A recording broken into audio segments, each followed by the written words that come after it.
최근 축구 커뮤니티에서 화제가 되고 있는데요.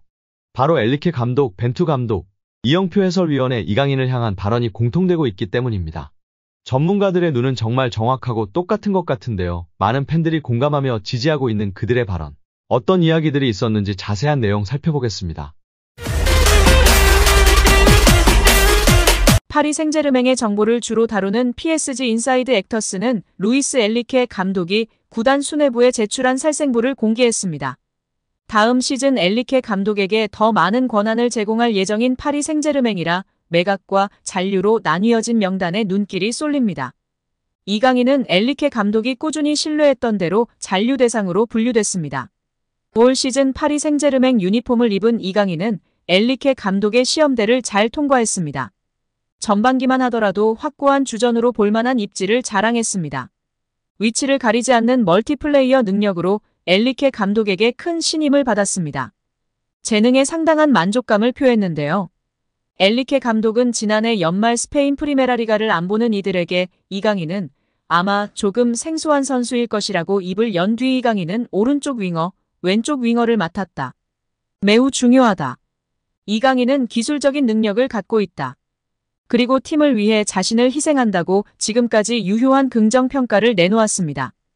이강인도 이를 증명하듯이 입단 첫 시즌임에도 모든 공식전에서 4골 4도움을 기록하며 그라운드 전역에서 영향을 발휘하고 있습니다. 이강인의 활약을 발판 삼아 파리 생제르맹은 젊고 유망한 선수 위주로 색채를 달리하는 프로젝트를 시작했습니다. 이강인과 지난해 여름 이적료 2,200만 유로 약 342억 원의 5년 계약을 체결한 파리 생제르맹은 적은 투자로 장기적인 미래를 확보했다는 평가를 듣고 있었습니다. 이제 파리 생제르맹은 새 판을 짜야 하는데요. 킬리안 음바페도 올 시즌을 끝으로 파리 생제르맹을 떠나기에 엘리케 감독의 계획에 힘을 실어줄 심산입니다. 때마침 알려진 살생부에서 이강인은 파비안 루이스, 콜로 무아니와 함께 잔류 대상자가 됐습니다. 엘리케 감독이 이강인의 능력을 호평한 만큼 다음 시즌에는 보다 주력으로 삼을 가능성이 큰데요. 매체는 이강인은 이미 엘리케 감독의 잔류 요청을 받았다고 말했습니다. 이강인과 달리 상당수는 칼날을 피하지 못했습니다. 매체는 오른쪽 백업 윙백의 노르디 무키엘레, 최전방 공격수 곤살로 하무스, 수비형 미드필더 마누엘 우가르테, 중앙 수비수 밀란 슈크리니아르, 수비형 미드필더 혹은 중앙 수비수 다닐루, 미드필더 카를로스 솔레르, 공격수 마르코 아센시오 등 7명입니다. 이강인과 함께 올 시즌 합류한 이들도 매각 대상에 올라 마냥 신입생이라고 안고 가는 모습은 아니었는데요. 이번 시즌 영입된 11명 중 4명이 포함되었습니다. 여기에 루이스 엘리케 감독이 레알 마요르카 시절 이강인을 발전시킨 하비에르 아기레 감독을 언급하며 화제입니다. 스페인 마르카는 엘리케 감독이 자신의 트위치 채널에서 이강인을 이야기한 걸 발췌해 전했습니다. 엘리케 감독은 아틀레틱 빌바오와 레알 마요르카의 코파델 레이 결승전 이야기를 했는데 한 팬이 이강인 성장 관련 질문을 하자 아기레 감독 공이 크다고 말했습니다. 아기레 감독은 베테랑 지도자로 멕시코 국적인데요. 멕시코 대표팀을 비롯해 오사수나, 레알 사라고사, 에스파뇰, 레가네스 등 스페인 팀을 주로 지휘했습니다. 2014년부터 1년간 일본 사령탑으로 있기도 했습니다. 2021년도 시즌 중도에 마요르카로 온 아기레 감독은 이강인, 쿠보 다케우사를 활용해 스페인 라리가 잔류를 이끌었습니다. 지난 시즌 이강인을 한층 더 발전시켰습니다. 수비 축구를 하면서도 이강인의 기회 창출 능력을 극대화했습니다. 이강인을 다양한 위치에 쓰며 빌드업 시발점 역할을 맡겼습니다. 본인 중심 전술의 이강인은 더 능력을 선보였고 마요르카가 라리가 중위권에 오르는데 혁혁한 공을 세웠습니다. 라리가 정상급 미드필더로 분류돼 많은 팀들의 관심을 받았습니다. 마요르카는 이강인 잔류를 원했지만 이강인은 이적을 추진했습니다. 결국 파리 생제르맹으로 갔습니다. PSG 사령탑 엘리케는 이강인을 적극적으로 활용했습니다. 이강인은 우측 공격, 중앙을 오가면서 PSG의 귀중한 옵션으로 자리매김에 활약하고 있습니다. 엘리케 감독은 이강인을 보면 마요르카의 아기레 감독 위대함을 보여준다. 아기레 감독 덕분에 이강인이 많이 성장했다. 이강인 공격 능력은 매우 좋은데 수비적인 부분을 배울 필요가 있다. 이어 이영표 위원은 이강인 선수가 재능은 기본적으로 있었겠지만 훈련과 노력이 없이는 만들어질 수가 없습니다. 또한 이강인 선수의 강점은 드리블도 있고 시야도 있고 정확한 왼발킥도 있고 터치가 굉장히 강점이 있다고 생각합니다. 멀리 볼 수 있는 능력은 킥이 자신 있는 선수들이 자연스럽게 보여지고 나타낼 수 있습니다.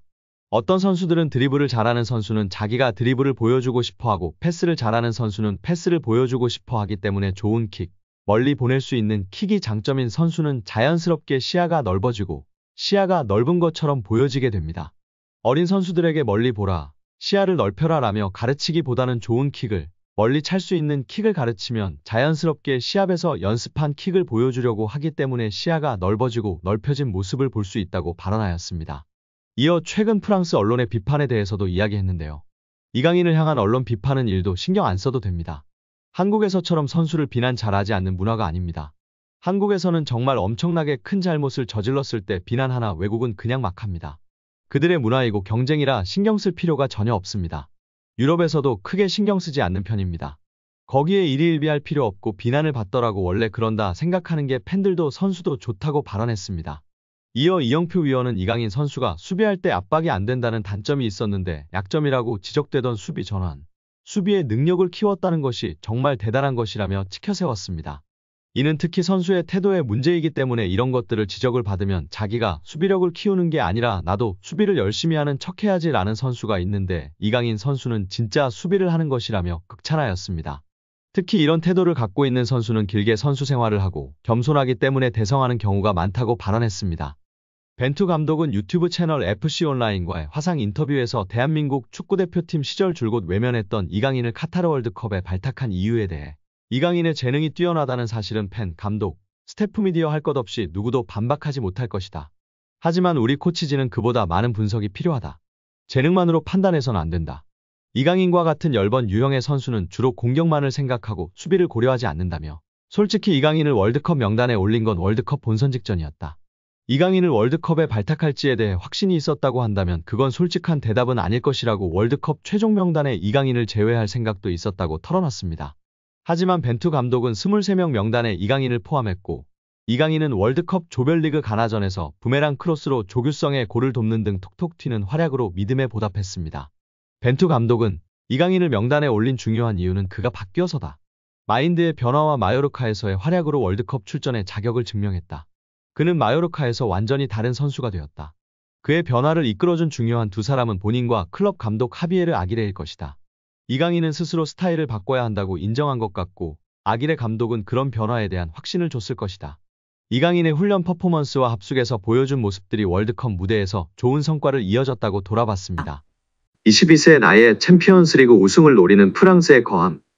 빅클럽 파리 생제르맹에 입성한 이강인 선수입니다. 실세 때부터 천부적 재능을 온 국민에게 알렸고 발렌시아라는 유소년 아카데미 최고 구단에서의 1군 데뷔에 이어 스페인 라리가에서 자신의 가치를 증명하며 22세 나이에 파리 생제르맹이라는 거함에 당당히 입성한 이강인 선수입니다. 이강인은 지난해 여름 마요르카에서 PSG로 큰 기대를 받으며 이적했습니다. 마요르카와 달리 슈퍼스타가 즐비한 PSG에서 주전 경쟁이 쉽지 않을 거라는 우려도 있었습니다. 하지만 이강인은 루이스 엘리케 감독의 신뢰 속에 꾸준히 경기에 출전했습니다. 시즌 초부터 측면 공격수, 중앙 미드필더, 측면 미드필더 등 공격진에서 다양한 포지션을 소화하며 제 역할을 해냈습니다. 항저우 아시안게임, 아시아축구연맹 카타르 아시안컵 등 여러 국제대회 출전으로 자리를 많이 비웠지만 입지는 흔들리지 않았습니다. 이강인을 향한 엘리케 감독의 믿음은 굳건했습니다. 리그 중반에 들어선 지난해 12월 이강인을 향해 폭풍 칭찬을 쏟은 바 있습니다. 유럽 현지에서 이강인에 대한 평가가 엇갈리고 있다.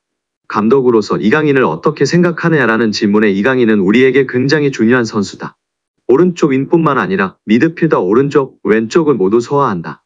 가짜 9번으로도 뛴 적 있고 공격 전 포지션에서 뛸 수 있는 선수다라며 기술적 측면에서 이미 톱 레벨이고 수비 능력까지 갖췄다고 극찬했습니다. 이후 메스와의 17라운드에서 도움을 올리며 PSG의 3대1 승리를 이끌자 엘리케 감독은 그에게 결정적인 패스란 너무 자연스러운 패스처럼 쉬운 일이다라며 거듭 칭찬했습니다. 이어 나는 우리 팀의 다재다능함을 좋아한다. 왼쪽 미드필더로 시작한 이강인은 자연스러운 자리였음에도 후반전에 오른쪽으로 이동했다. 난 선수들에게 이런 면을 원한다. 상대를 예측할 수 없게 하고 교체 없이도 상황을 바꿀 수 있다. 난 선수들에게 더 많이 요구하며 야망을 가질 것을 요구한다고 말했습니다.